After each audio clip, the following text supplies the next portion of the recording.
Is there something that most of these men possess and women possess that come into this field? Is it something that they followed in their parents' footsteps? Yeah. Is it something they didn't want to go overseas and sign up into the military, but they want to fight for their country? Yeah, I think it's a lot of that. And we get a lot of veterans that come back and come onto the FDNY.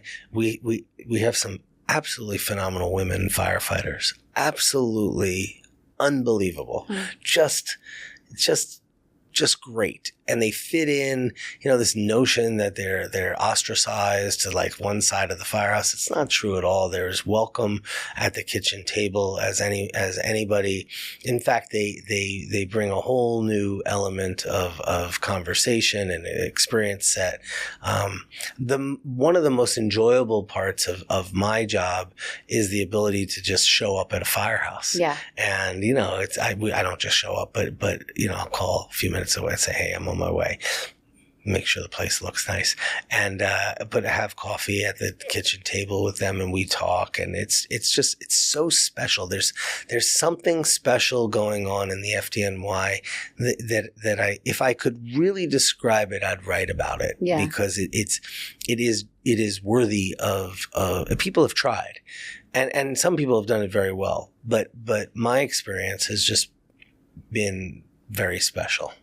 You took this role, I think, correct me if I'm wrong, in August of last year. So you've already been through a September 11th day. This will be your second one. What is the preparation that goes into the celebration or the memorial of that day? September is a very hard month for the FDNY. Mm-hmm. As you roll out of August, we know it's coming. Mm-hmm. And there's something in the air that's just not normal. Yeah. And, when on that day where 343 New York City firefighters are killed, mm-hmm. and it's an extraordinary number mm-hmm. of lives lost. But it's not just the number, it's who. The entire leadership team. Yeah. The most specialized, special firefighters. The best of the best of the best. And it hurts. It feels, in fact, it feels different for me now talking about it than it did because I didn't have both my feet on the ground in September. I had just been sworn in. I was the fire commissioner for a month. Mm-hmm. But today it hurts me to even talk about it. And what hurts even more is the astronomical number of firefighters who have died of illnesses that they got in the recovery effort. Mm-hmm. Hundreds. And the number of firefighters who are sick. Yeah. There are going to be hundreds and hundreds more. Mm-hmm. We've already passed 343 now, but you're going to get to 500, 600, 700, 800, 1,000 more firefighters who tried to find their brothers under the rubble. Right. Who are going to die as a result of it. Right. It's incredible. It's unfathomable. So on September 11th, it's a full day of events. Yeah. How much of that are you involved in? Yeah, I start very early in the morning. There's a firefighter memorial up on Riverside Drive. There's a mass at a firehouse up near there. Mm-hmm. Then I come down because I want to be down at the site by about 8:15. Mm-hmm.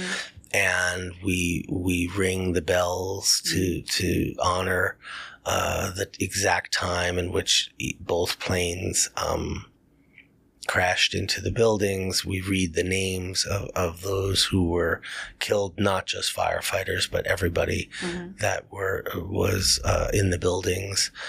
Are you there for that whole name? Yeah, yeah. I've always wondered, how do they pick? It's always family members, right? That are reading the names. Yeah. And they just, every year it's just different people. Yeah. Look, it's almost 25 years since that day. And, some parents aren't alive anymore. Yeah. Some people only go to the milestone dates, 25 years, 20 years, 15 years. Time has moved on. But it has not moved on for the FDNY. Yeah. It is a solemn, miserable, heartache, really difficult time for us. And I said it earlier, as in my capacity as the consoler in chief of the FDNY, which I take very, very seriously, it's very heavy to hug and to love people who I don't really know, but who my heart bleeds for. Right. And who there is a sense of knowing and seeing them because of what they went through, and you just feeling that compassion. What I have always thought was amazing, and it's always very hard for me anyways, even to talk about, but walking by the firehouses in the month of September or the days before, whenever they put it out, but the people who died from that firehouse, they usually have their pictures out. I don't know if they still do that. No, we have memorials of firefighters in every firehouse. For those who were working on 9/11, but sadly, we've lost firefighters for other reasons. Yeah. And in the firehouse where they were, we have a big plaque and pictures. Some have their turnout coats or their helmets. It's really one of the real special parts of the FDNY is just how much they honor the fallen. Yeah. And how important those members of our department are today to the culture that we still honor. Yeah. It's been incredible to see how many children of those that were lost in 9/11 have become firemen and firewomen themselves, right? No, it's incredible. I mean, it's so special. I have the honor of swearing in new probationary firefighters. And of course, I always know who they are. And every single person that walks across that stage is very, very special, especially to me. Some because they served in our armed forces, some because they have a dad that's iconic who, they followed, or a grandpa. But the most special ones are the legacy children of the 9/11 fallen. Yeah, and it must be nice for you to be able to witness what their parents couldn't, or what their father couldn't. Yeah, I mean, it's just it's done so well, and so respectfully. I mean, I can't rave enough about what's going on inside FDNY. And I'll tell you something that's interesting, because I was a trustee of the FDNY Foundation. I was an honorary fire commissioner of the city of New York. You think you know what's going on in FDNY. Trust me, I thought I knew what's going on inside this place. You know nothing until you're part of it. And, even I had some FDNY sweatshirts. Like, I wear the garb that I get with such pride now. It's not just because I'm a fire buff. Now it's because I'm a part of it. And I wear that patch with pride and with a dignity. There's something really extraordinary happening there, and I'm very, very excited to talk about it. Right. Can you talk about your own experience with 9/11 and where you were? Yeah. Today? So my 9/11 story really starts on September 10th. Okay. I was playing in a golf outing at Purchase Country Club, and I got a phone call from a guy named John O'Neill, who was an FBI agent who had just taken the job as head of security for the World Trade Center. And John and I were friendly. because of the story, people think, oh, we were best friends. We were not best friends, but we were good. We were friends, and we saw each other 4 or 5 times a year socially, but not more, 4 times a year. And he called me and he said, hey, look, I have an opportunity for you I was in the security business. And I said, John, I'm playing golf and I'll call me tomorrow. He's like, no, it's a today opportunity. I said, John, then skip me. I said, I'm at this really nice place, Purchase Country Club. I want to hang out with the people after. I'm going to shower. I'm going to have a couple of cocktails. I'm going to eat some food. I'm going to go home. He's like, Robert, I'm going to wait for you. I'm like, John, this is ridiculous, but okay. So I shower up, I have a couple of drinks, I go down to the World Trade Center, September 10th. It's pouring rain at this point. I go up to his office, he shows me his office, we talk, he tells me what the problem is, we're hanging out. He said, let's go up to Windows on the World for a drink. September 10th. Up we go, it closes, we go back down, his car's in the garage, mine's on the street. I go out to the car that was driving me, and we were going to go up to Elaine's on 2nd Avenue. We go up to Elaine's. We have a big dinner. We have a few more drinks. Now John's not driving. He's in the car with me where someone was driving us. And we go out to the China Club. Okay. And now we're at China Club, and we agree that we're not going to start the job tomorrow. And I call it off. And we're hanging out, and it's now September 11th, and I decide it's time to go home. And I left John there, and the next morning was an election morning, and I was voting, and I heard about a plane hitting the World Trade Center, and I thought, wow, that's going to be cool to see. I want to go down and see that.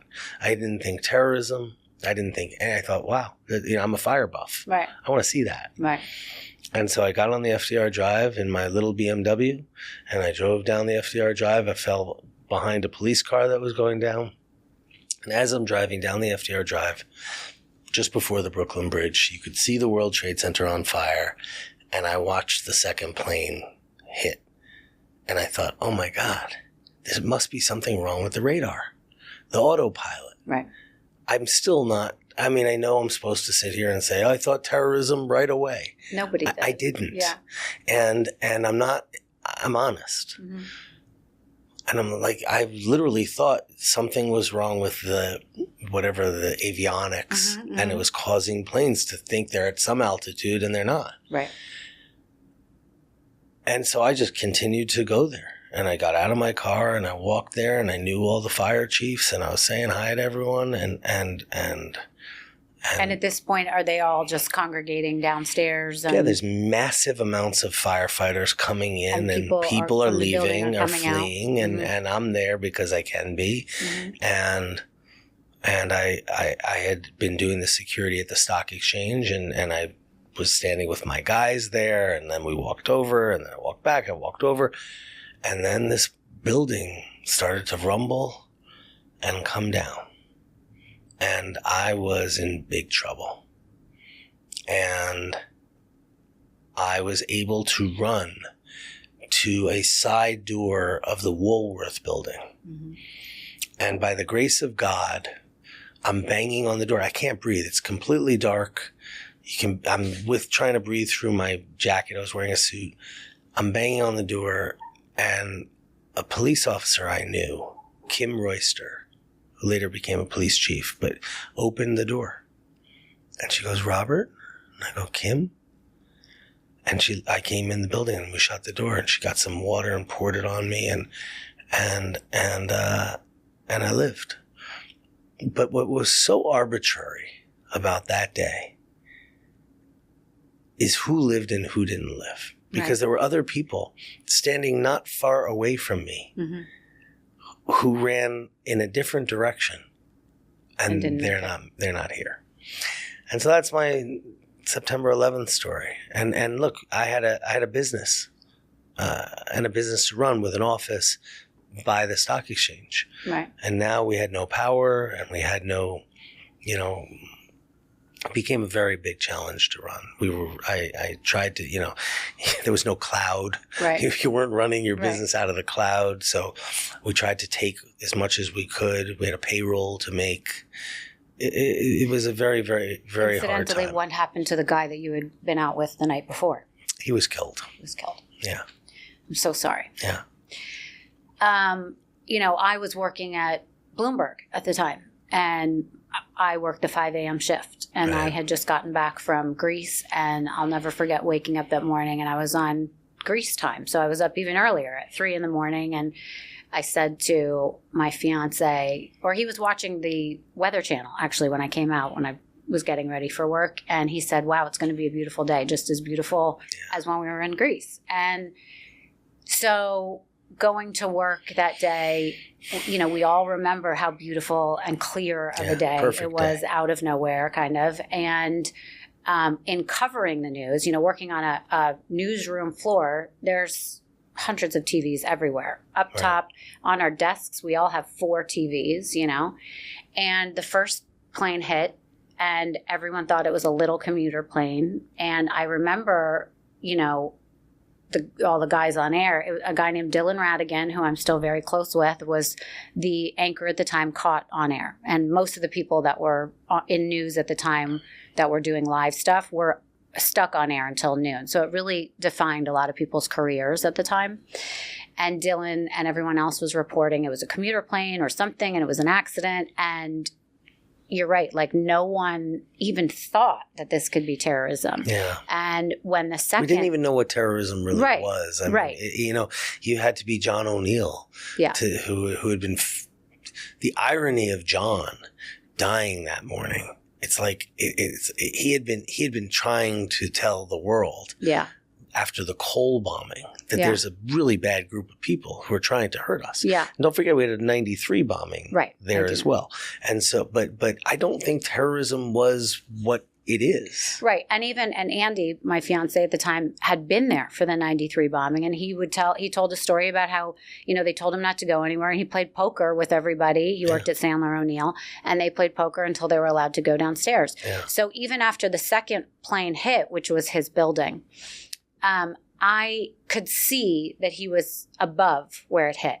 And so I, again, didn't come from a place of fear. I thought, oh, he'll just go up to the roof, and none of us had, and this is a terrible word to use, but I believe it, the creativity in our heads to think, oh, the buildings are going to fall. That was not even a possibility. I agree with you. I just never dreamt that those buildings could collapse. So when that rumbling happened and you were down there, and then this blackness happened, in your head were you like the building came down, or you didn't know? I was, because I was running for my life, because I don't know if you saw it, but this cloud of dirt and dust and the building was chasing me. Yeah. And it came over me. Mm-hmm. But you knew what it was then. You knew. Oh, yeah. I knew. And I knew I was in big, big trouble. Right. And I was in survival mode. Yeah. But I also have to say that I knew I was alive. Yeah. And I was fairly uninjured. Right. And I thought there must be 1 million dead people behind me. Yeah. I mean, look, it's an unacceptable thing to say it was only. Yeah.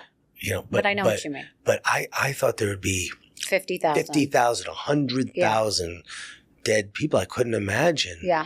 There wouldn't be. And it was incredible how many people did make it out, and how many stories there were. It's the greatest rescue operation of all time. Yeah, and the firemen that made it upstairs and were getting people down. This is the greatest rescue operation ever. Yeah. And it's the cops and the firemen and the Port Authority.